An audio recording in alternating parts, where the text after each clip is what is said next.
They were born at the same hour on the same day of the same parents, and they were identical in beauty and talent. Only one was deadly, but the other was not. And I couldn't tell which was which until I found a green purse, a fresh corpse, and a pair of dancing hands. From the pen of Raymond Chandler, outstanding author of crime fiction, comes his most famous character as CBS presents The Adventures of Philip Marlowe.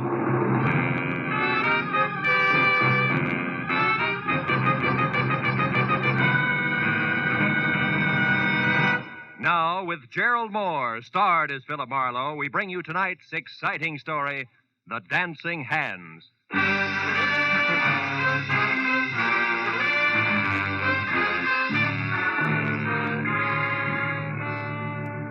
The telegram I found stuck in the mail slot when I got back to my office after a long and roundabout day read.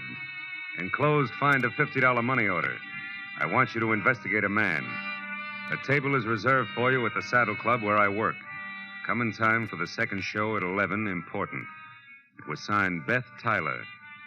So at 11:15, with $50 worth of inspiration behind me, I drove over the Cahuenga Freeway and out Ventura to the Saddle Club, which pretended to be Old English by showing its beams through a flagstone facade. I went in the carefully rough-hewn oak door, and even before my eyes became adjusted to the cozy lack of candle power inside, Neil Redmond, owner and operator of the place, glided toward me, sporting his genial host smile, which tonight was even more forced than usual. How are you, Marlowe? It's been a long time. Business a pleasure, Phil. It's always a pleasure to come to the Saddle Club, Neil. I've even got a reservation. You know my food better than that, Marlowe. Uh-huh. Just don't let it get rough, will you? Come on, I'll find your table out front. I want you to see this show. A pair of twins in a twin piano act that's sensational. Yeah? Edie and Beth Tyler. Oh, here, how's this? Fine. Incidentally, Edie will be the one on the left. Well, if they're twins, what's the difference? Funny. Edie may be Mrs. Redmond one of these days. Oh. Redmond, but you are wanted on the phone, sir. Get the number, George, and I'll call back. This gentleman said you would talk to him, sir. It is Mr. Paul Cedar. All set. Oh, yeah. Excuse me, Marlowe. This is important. I better take you. Redmond reacted to the name Cedar like a punch in the nose. But I figured that was none of my business, which was more than I could say for a flabby, dough-faced character at the next table, who followed the nightclub owner all the way out of the room with a pair of watery red eyes, which he deliberately avoided turning in my direction.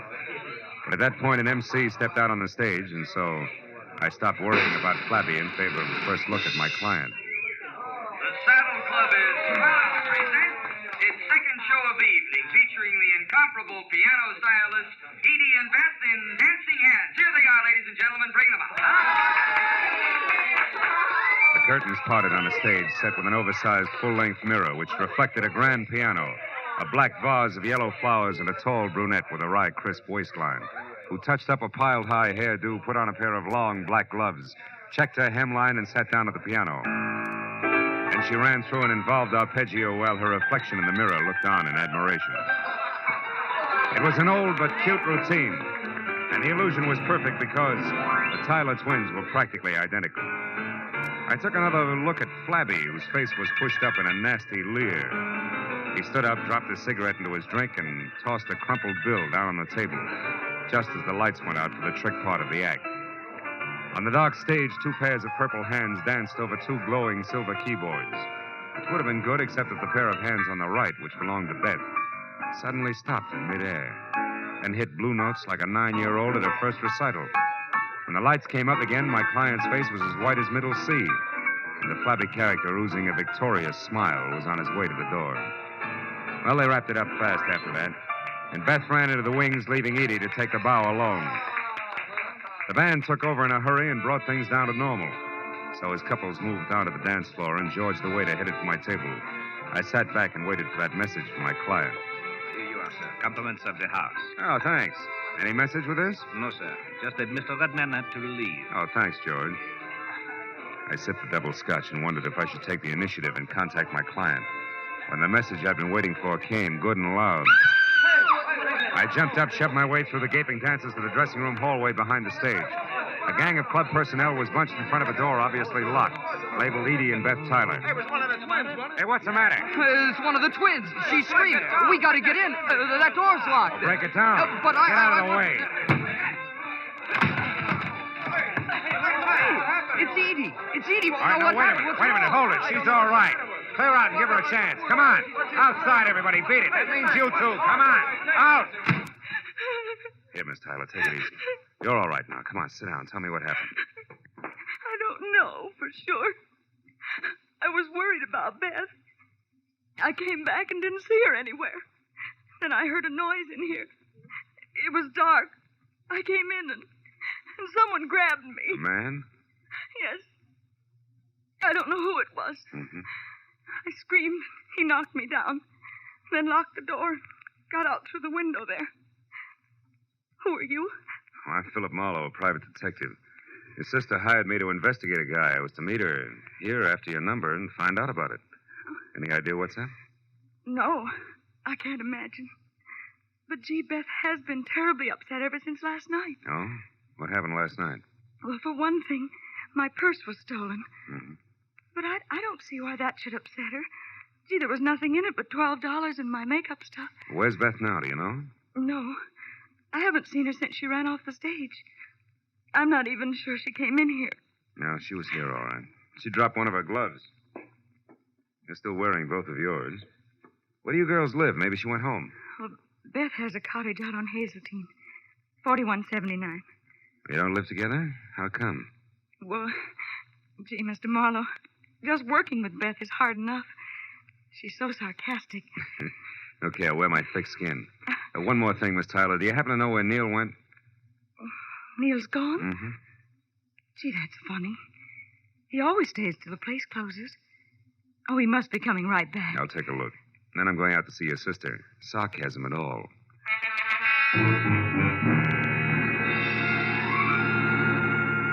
I spent 10 minutes questioning the help on the whereabouts of the boss and got nothing but double talk for answers. So since I was still carrying Beth's glove around with me, I dropped it in my pocket and went outside to my car. I'd opened the door and slid far enough under the wheel so I couldn't back out before I realized that the dough-faced Flab was already there on the seat.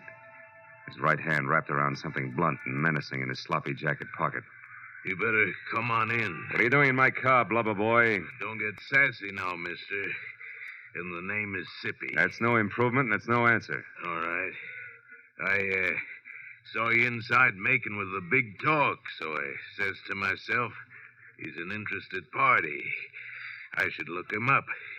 Maybe we can do business together. All right, stay over there. What kind of business? I'm particular about the gutters I crawl in. It has to do with the twins inside there. You can get in touch with me later for further details. I got an angle, mister. You'll see when I leave. Yeah? When you tried to work that angle, you got to the wrong twin in the dressing room. Do you know that? I don't know what you're talking about. Mm-hmm. Okay, Sippy, where can I reach you? You'll find out if you really know what's up. Don't try to follow me, though. I'll be seeing you. When Sippy slid out of the car and beat it, I made one move after him and then stopped cold.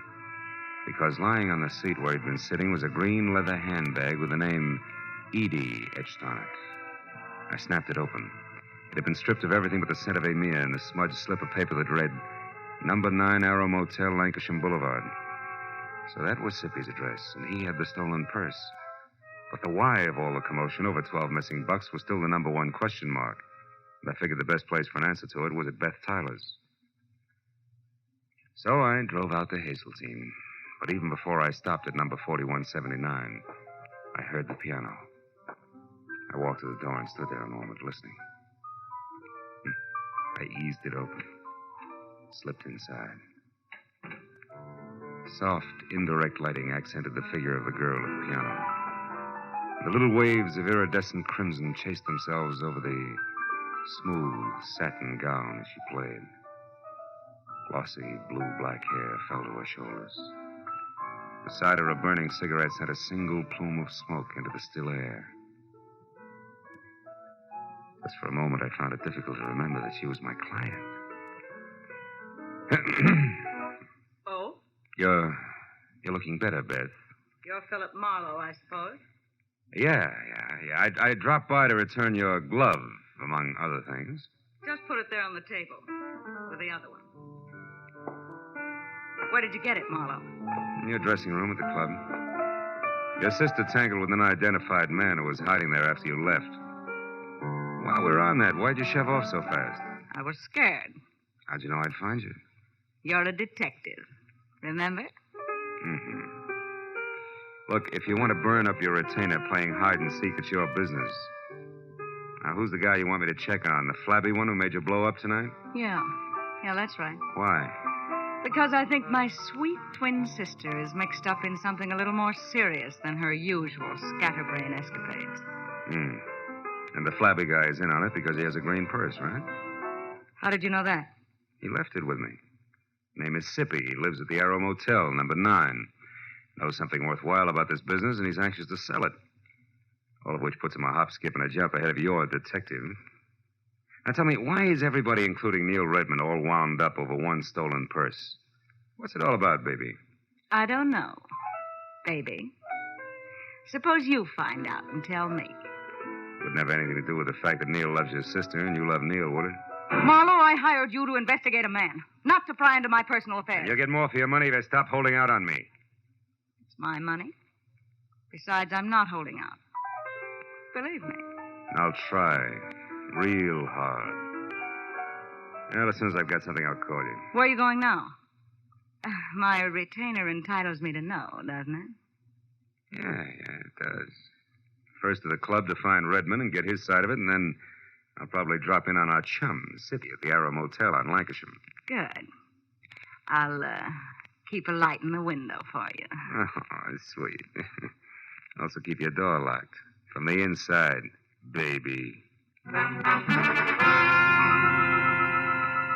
As I drove down the dark, winding street toward Ventura Boulevard, I caught a flash in the rearview mirror of a station wagon behind me. It looked like a tail, so I opened up. But it stayed with me. When it swung out into the left lane to pass, it suddenly cut in front of me. I jammed on the brakes as the spotlight slashed at my eyes, and when my front wheel banged against the curb, I was already half out of the car. Stop right where you are, fella. Don't come 1 inch closer, I'll drop you. I switched off the spotlight, and I saw a face the texture of a doormat over an embroidered purple shirt and orange tie. He had hand-tooled, high-heeled boots on and was topped off by a 10-quart cream-colored Stetson. But the doormat face was grim, and the silver-barreled Colt pistol in his hand looked right at home. I followed you up here from the Saddle Club. I don't know what your game is or why you're messing around and what don't concern you, but I aim to find out mighty quick, so start talking. Okay. First, I resent being crowded off the road. Second, I resent a spotlight in my face. And third, I don't like pistols pointed at my stomach. So cool off, Jesse James. You're wasting your time and mine. You got it wrong there, friend. Paul Cedar don't waste his time, and you're going to find that out. Paul Cedar, huh? Yeah. Don't tell me you're all excited over a stolen purse with $12 in it. $12. Yeah. Listen, clown, there's 30 grand missing somewhere between Redmond and me, and I'm going to get it. 30,000? Yeah. Redmond's a high roller, and that's okay with me. But he lost it fair and square in my joint over in Nevada, and I've been holding his markers much too long. So if I have to chalk that dough off to experience, it's going to be a pretty unpleasant experience for a certain party. Get me? Yeah, I get you. But you're shoving the wrong way, Longhorn. Somebody's trying to make a fool out of me, bright boy, and I don't stand for that. I'm liable to shove a lot of ways, and hard. So don't get underfoot. You're sure to get stepped on. So long, dude.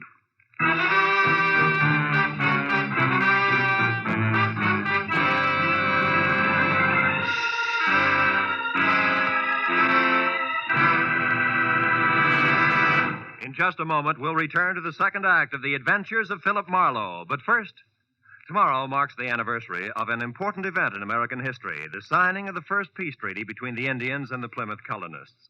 In commemoration of these events, CBS's Sunday night stars, Amos and Andy, will be found with a kingfish burying the hatchet deeper than ever in their hopes and dreams.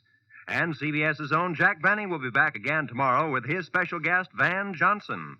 Invite some friends over. Sit back and enjoy the Jack Benny program. You can hear Amos and Andy every Sunday on most of these same CBS network stations, and Jack Benny over them all. Now, with our star, Gerald Moore, we return to the second act of Philip Marlowe and tonight's story, The Dancing Hands.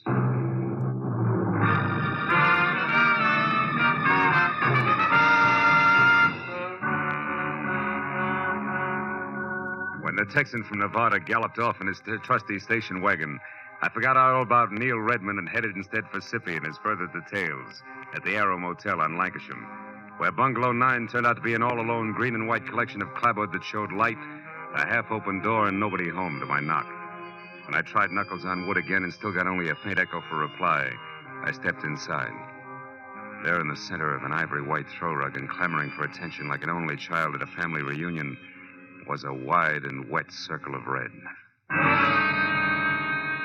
From there, the ugly splotches that narrowed as they got farther away trailed off until, finally, in the next room, the path ended where I expected it to. The quiet form of Skippy, sprawled over an upset chair and holding his hands tight against the red on his left side. When I got to him, he was going fast. 30 grand. A lot of dough. Didn't know I was shooting that high. And the twins. One what, Sippy? One of them. Did one of them do this?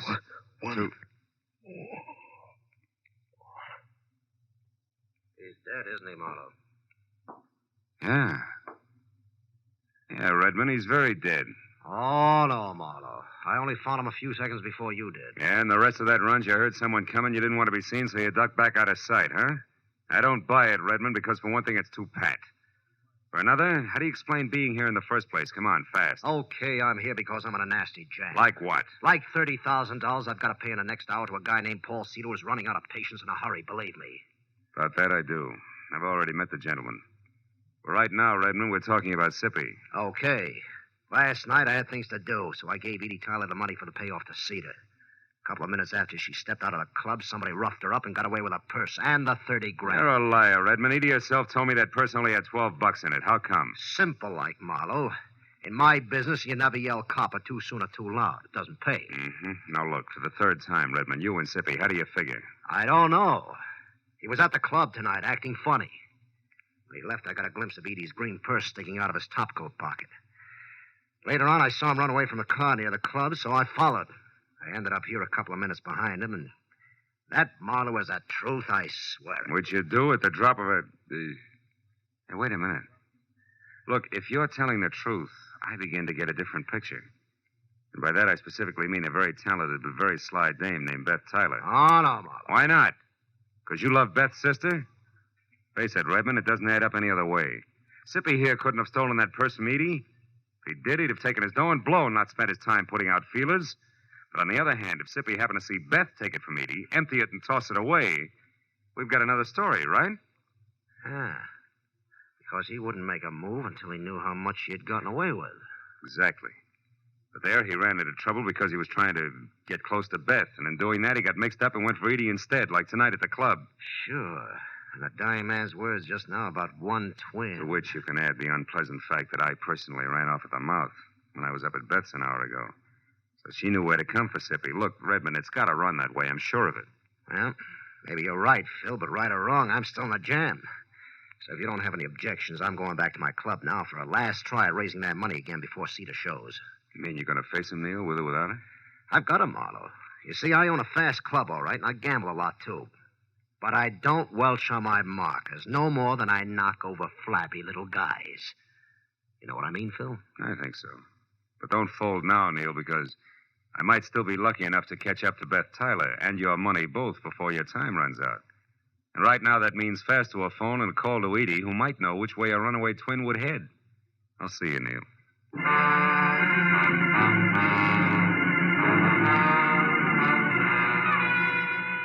The nearest phone was at an all-night mobile gas station a block away.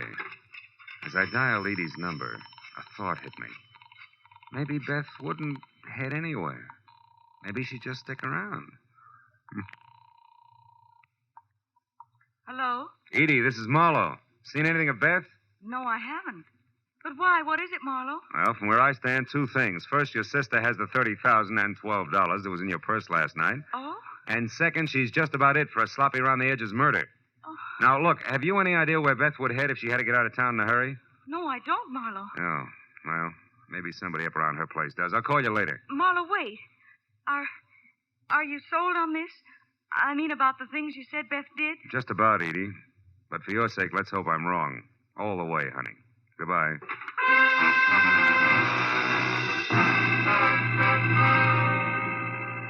Driving fast back toward Beth's place on Hazeltine still left me enough time to think about a not too small detail that I'd completely overlooked.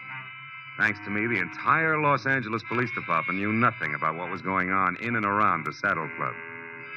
5 minutes later, when I'd parked away from the dock and obviously deserted number 4179, I'd walked back and around to a pair of uncurtained French doors at the side. I knew that oversight is what is generally called a blunder. But the next second, I knew it was nothing compared to the one I was making currently. If you so much as turn your head again, Marlowe, I'll kill you. Not like you did Sippy, please, Beth. I'd hate to go that way. Sippy was a mistake, Marlowe, believe me. I was rushed. So you shot and ran, huh? Yes. But I didn't run too far, because from where I stood, I could hear and see both you and Redmond and talking the whole thing over. And when you knew that we'd caught on to your act, you decided to follow me and see where I was going before you made your next move. Is that it? Exactly. Now get inside. Go on, the door's unlocked. All right. Now get over there, near that closet, and don't turn around. Why not? Afraid of the look on my face when you shoot? Shut up, Marlowe. And stop being brave, because unless I have to, I'm not going to kill you. After all, you've already served your purpose. Which I presume was getting mixed up in this mess just long enough to find out about Sippy for you. You presume correctly. Mm-hmm. Also, you talk too much. Now open that closet and get inside. All right. Go on. As you say. But first, baby, one question. Did you do all this for the 30 grand alone? Or does it tie in with Neil Redmond and the way he feels about your sister Edie? It's a little bit of each, Marlowe. But as I said, you talk too much. So get in there and shut up.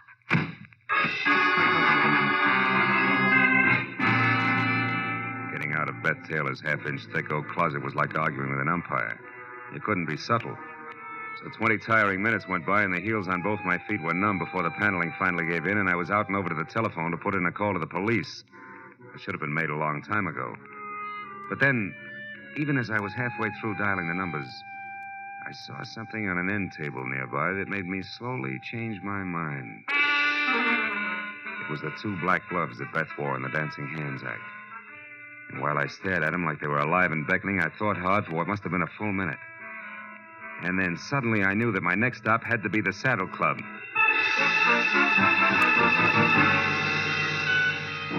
As I parked at the Saddle Club, I saw light drifting out of Neil's office, which was something I had expected. Inside, I moved along a dark hall toward what I knew would be the trio of Neil Redmond, the Nevada Texan, and Eddie Tyler. All right, Redmond. The raucous voice of Paul Cedar was anything but happy. How stupid you think I am. Cedar, I'm telling the truth. Edie had the 30 grand, but somebody got it from her when she was on her way to you. That's a stinking lie. You know it, Redmond. You never had the money. This whole thing's been a frame to stall me. And one way or another, I'm going to get you to admit that. No, you're not, Cedar. And if you don't drop that gun now, you're never going to do anything ever. Come on, let it go. All right. Now sit down and shut up and listen hard, because Redmond's telling you the truth. What? Marlowe, you know where the money is? That's right. And I also know who took it. Less than an hour ago, a little after I called you, Edie, Beth caught up to me and confessed the whole shebang, exactly as we figured it, Neil. You mean she admitted getting the money from Edie and using you to locate Sippy? That's right. But there's only one drawback to everything she admitted. None of it's true. What do you mean, Marlowe? I mean, Cedar, that Beth Tyler didn't steal your money from Edie here any more than she killed Sippy. I also mean that as far as I can tell, Beth Tyler was nothing more than a girl who played the piano and got upset when a stranger named Sippy started to bother her. And I never saw the real Beth Tyler after she ran away from a piano in the club tonight. That she's dead and that you, Edie, have been posing as Beth all night because, 1, you yourself stole Neil's money, and 2, you murdered your sister as well. No! Yes, Edie, come on, admit it. It's true. No, it isn't. I guess it is at that, Marlowe. And Beth's body? In our dressing room. In the closet. I didn't want to kill her. But she found out that I had only pretended to be robbed when there was no one around. And that Sippy had seen me scream and get rid of the purse myself. Sippy, who was only trying to muscle in on a deal, went to her by mistake, huh? Yes.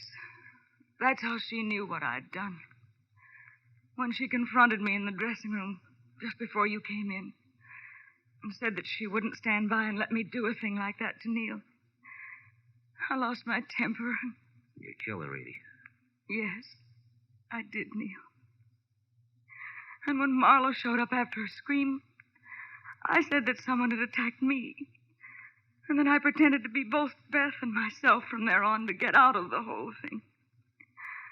And I almost did. But now I'm so sorry. Oh, no.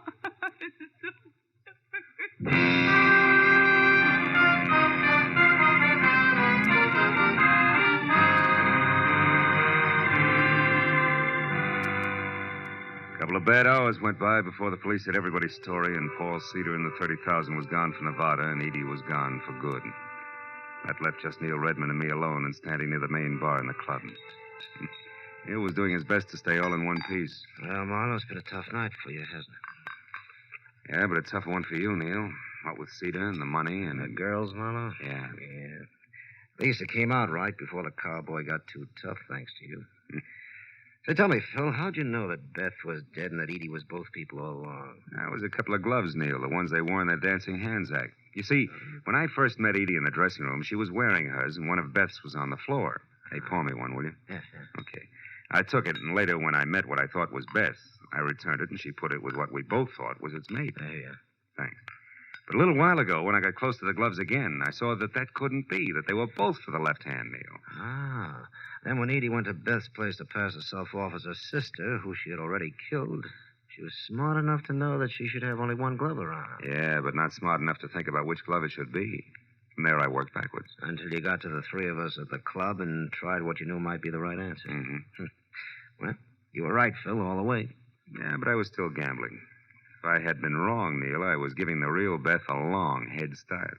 It's always that way when you gamble, Phil. I know. Sometimes you pick right, sometimes wrong. Mm-hmm. Cards, dice.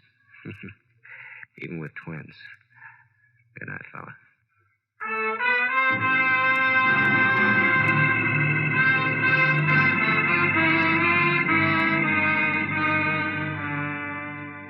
When I finally got to my car, started out of the valley and back toward Hollywood, it was better than 8 o'clock in the morning.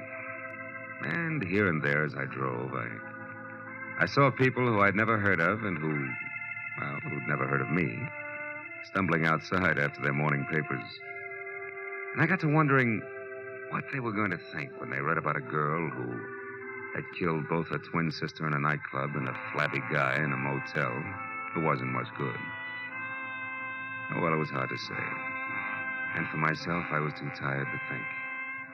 Or maybe I just didn't want to.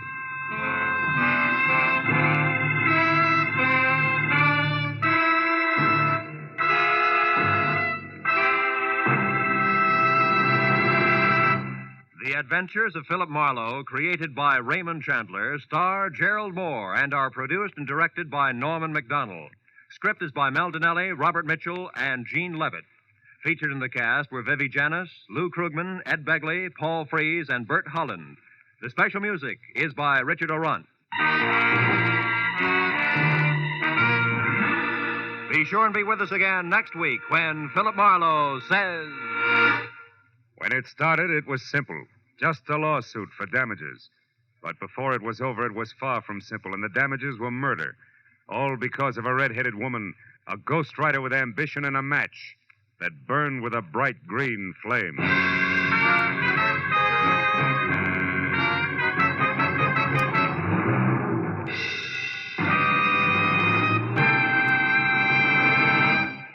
With part of its star-studded Sunday nights devoted to shows named after great personalities such as Jack Benny, Lum and Abner, and Amos and Andy, CBS also goes to famous fiction for one of the brightest, most dramatic of its Sunday galaxy, The Adventures of Sam Spade. Created by the master hand of Dashiell Hammett, Sam Spade cuts a new and deadly caper with mystery, murder, and adventure on most of these same CBS network stations every Sunday. Join him tomorrow night. This is Roy Rowan speaking. Now, stay tuned for Gangbusters, which follows immediately over most of these same CBS stations. This is CBS, the Columbia Broadcasting System.